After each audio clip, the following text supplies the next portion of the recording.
warahmatullahi wabarakatuh. Para pemirsa yang budiman, kisah legenda penantian Nyai Ronggowati ini terjadi di sebuah desa yang terletak sekitar 10 km sebelah selatan kota Gresik dan sekitar 5 km dari kota Kecamatan Cerming. Dari jalan raya kecamatan masih masuk sekitar 3 km melalui jalan desa. Desa tersebut terletak tepat di pinggir Sungai Lamong, merupakan desa paling tepi, letaknya menjadi perbatasan antara Gresik dan wilayah Surabaya sebelah barat, dipisahkan oleh Sungai Lamong. Desa tersebut adalah Desa Njono, Kecamatan Cermi, Kabupaten Gresik. Letak yang jauh dari pusat kota, bahkan dari jalan raya, tentu itu bukan tanpa alasan. Menurut para orang tua dan sesepuh desa, ada legenda yang selalu disampaikan dari mulut ke mulut berkenaan dengan berdirinya Desa Njono. Ada hubungan yang erat antara desa tersebut dengan kerajaan Giri Kedaton. Warga Desa Njono ternyata adalah masih keturunan dari Punggawa di kerajaan Giri Kedaton. Seperti apa keterkaitannya? Berikut ini akan kami ceritakan kisahnya.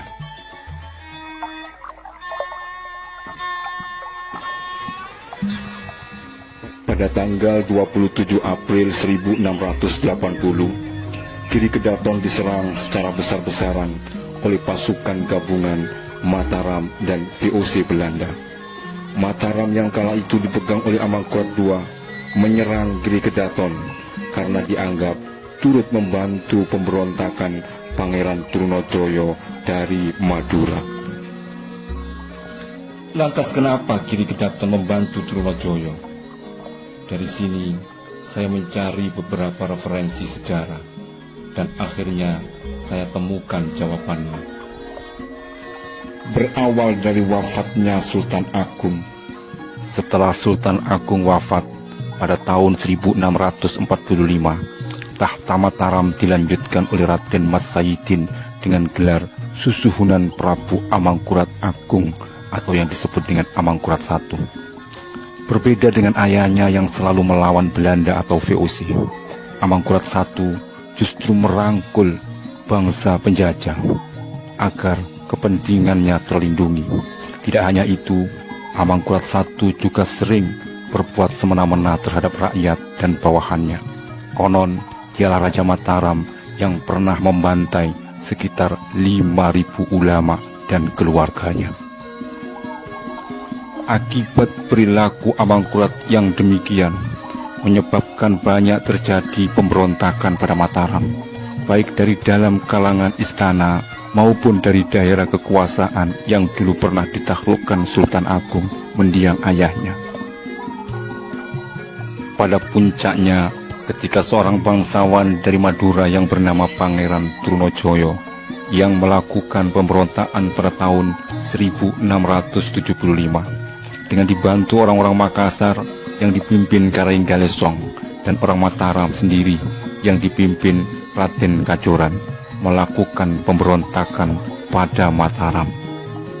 Giri Kedaton yang saat itu dipegang oleh Pangeran Puspaita atau lebih dikenal Panembahan Mas Witono turut mendukung pemberontakan Trunojoyo dan aktif mencari dukungan untuk memperkuat barisan Trunojoyo. Akhirnya pada tahun 1677, pasukan Trunojoyo dapat menaklukkan Mataram dan istananya dikuasai. Sementara Amangkurat I meninggal dalam pelariannya dan dimakamkan di daerah Tegal Aru. Selanjutnya Raja Mataram dilanjutkan putra Amangkurat I, yaitu Raden Mas Rahmat yang kemudian bergelar Amangkurat II. Setelah menobatkan diri sebagai Raja Mataram, Amangkurat II berusaha menggalang kekuatan dari orang-orang Mataram yang masih tetap setia untuk membalas Trunojoyo. Di samping itu, Beliau juga meminta bantuan pada VOC Belanda dengan menjanjikan perluasan wilayah jajahan Belanda sampai Sungai Cimanuk dan Semarang. Juga semua biaya perang VOC akan ditanggung Amangkurat II.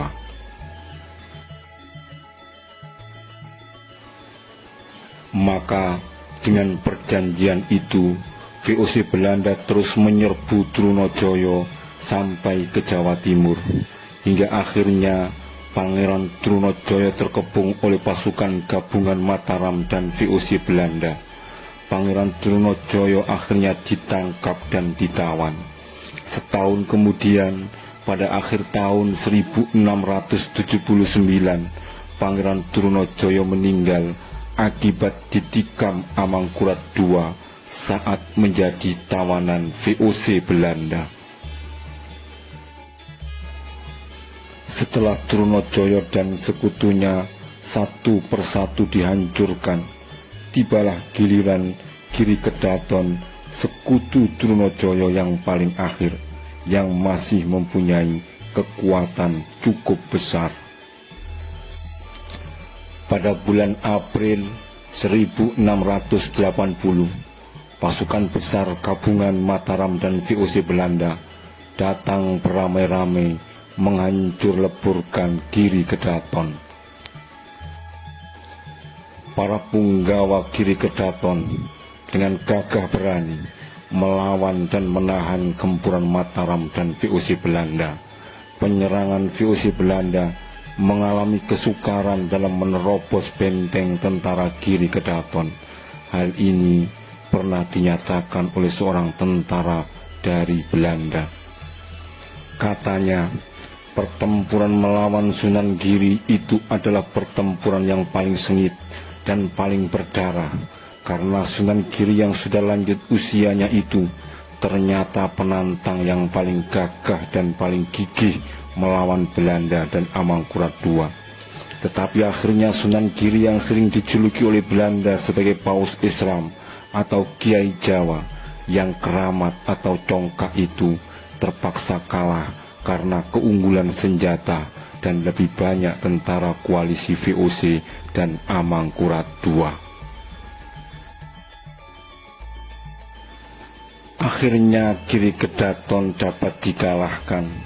Panembahan Mas Witono ditangkap dan dihukum mati menggunakan cambuk.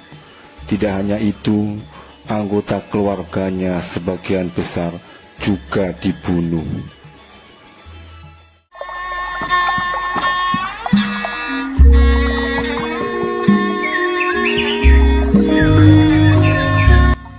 Para pemirsa yang budiman, di antara para prajurit Giri Kedaton yang gagah berani tadi, terdapatlah seorang punggawa yang bernama Raden Sujono. Meski telah mengetahui besarnya kekuatan Mataram, tidak terpikirkan sedikit pun untuk meninggalkan pertempuran. Dengan gagah berani, Raden Sujono mempertaruhkan nyawa demi mempertahankan benteng Giri Kedaton.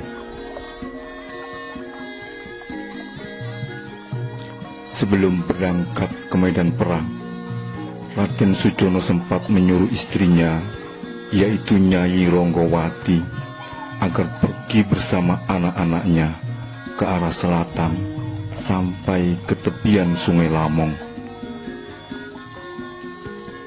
Sesampai di tepian sungai, jangan berhenti, teruslah menelusuri tepian Sungai Lamong.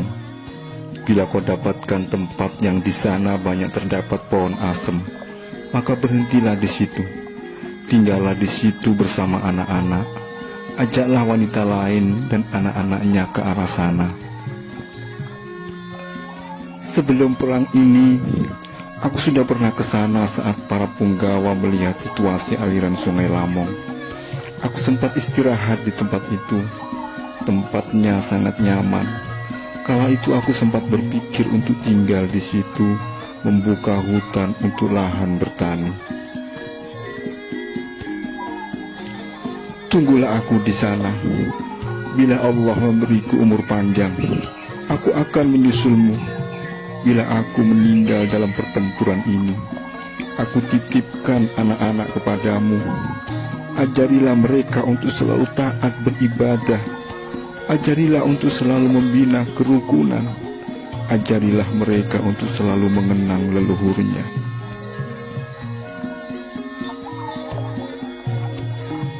Dengan perasaan sedih, Raden Sujono dan Nyai Ronggowati pun berpisah. Raden Sujono menuju ke medan laga, sedangkan Nyai Ronggowati membawa anak-anaknya melangkah ke arah selatan menuju tepian Sungai Lamong. Seperti yang dipesankan suaminya, Nyai Ronggowati juga mengajak beberapa wanita dan anak-anaknya untuk mengungsi pergi ke arah selatan. Tapi tidak semua rombongan Nyai Ronggowati sampai di tepian Sungai Lamong. Dentuman meriam VOC Belanda, tak jarang pelurunya jatuh di tengah warga, para wanita dan anak-anak yang tengah mengungsi. Jeritan wanita yang terpisah dengan anaknya, anak-anak yang meronta saat melihat ibu dan bapaknya tergeletak tak bernyawa. Maka rombongan Nyai Ronggowati yang selamat terus berjalan ke arah selatan menuju tepian Sungai Lamong, hingga sampailah mereka di tepi Sungai Lamong. Nyai Ronggowati dan anak-anaknya dari tepi Sungai Lamong sempat melihat dari kejauhan Giri Kedaton digempur habis-habisan oleh VOC Belanda. Mereka terdiam membayangkan Raden Sujono di tengah pertempuran, serasa tak sanggup melanjutkan perjalanan menyusuri tepian Sungai Lamong.